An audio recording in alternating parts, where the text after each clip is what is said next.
Okay, so I promised some people that I would make a tutorial on how this is done, and I'll start off from the very beginning aside from the sketches. So I came up with a sketch for this, and this is what I want to do. It's my Beam Me Up Scotty poster.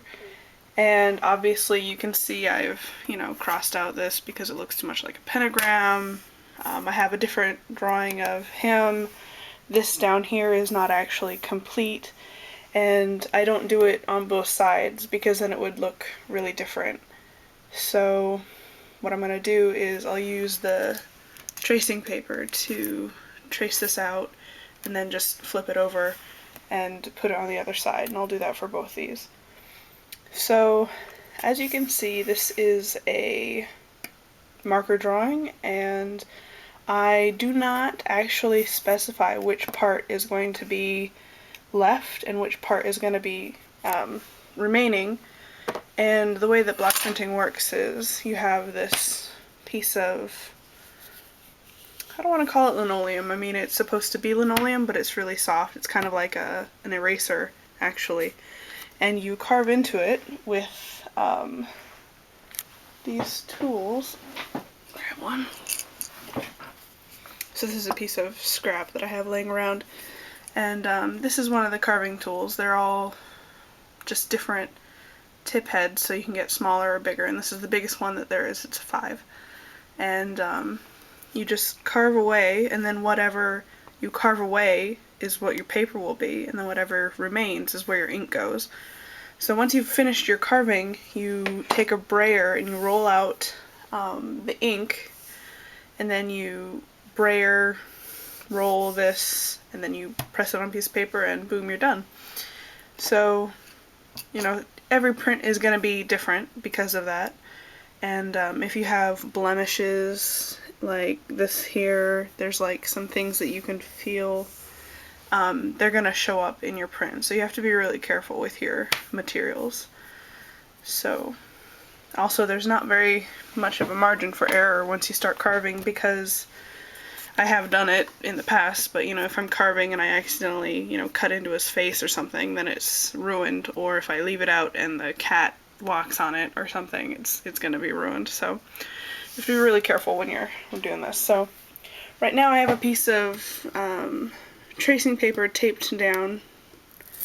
Just lift that up so you can see it. You have to make sure it's really nice and smooth. And what I'm going to do is draw on this with pencil and outline everything. I have to go over the whole thing, and then I will flip it over and rub it onto this stuff. And what you'll find is it transfers really easily from tracing paper.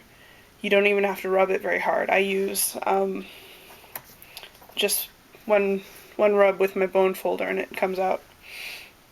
And what happens is you get a lot of this stuff, so be prepared to clean up. So I'm going to turn this off and get started on drawing it out.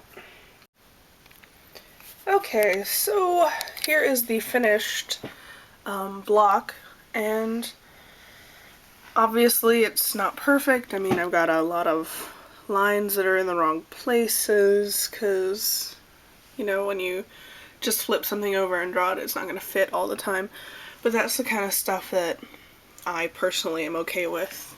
And you have to be careful when you are transferring from your tracing paper.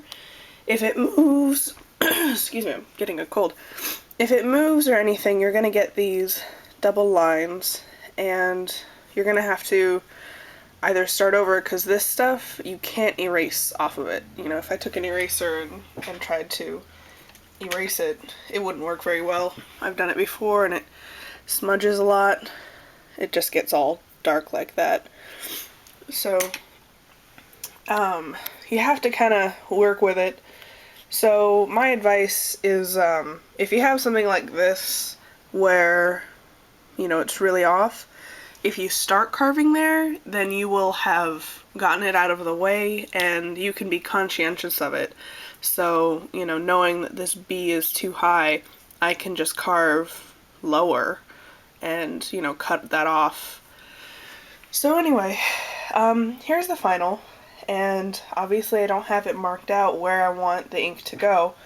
It's a matching poster for my live long and prosper. So I know that I want to print this with orange ink, and I know that I want to print it on cream and black paper, because this one is on cream and black. So since I want to print it with orange, I know that I want Kirk's hair to be orange, and I know I want his shirt to be orange.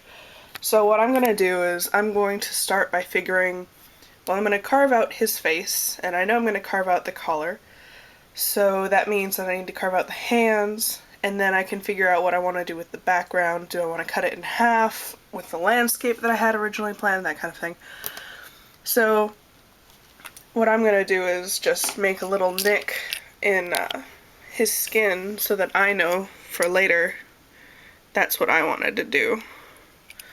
So that is how I mark them out, and I just go from there. So if I want his hair to be orange, I either need an outline, which I drew in there just in case I needed it, or I need this to be carved out so that there's no ink on it.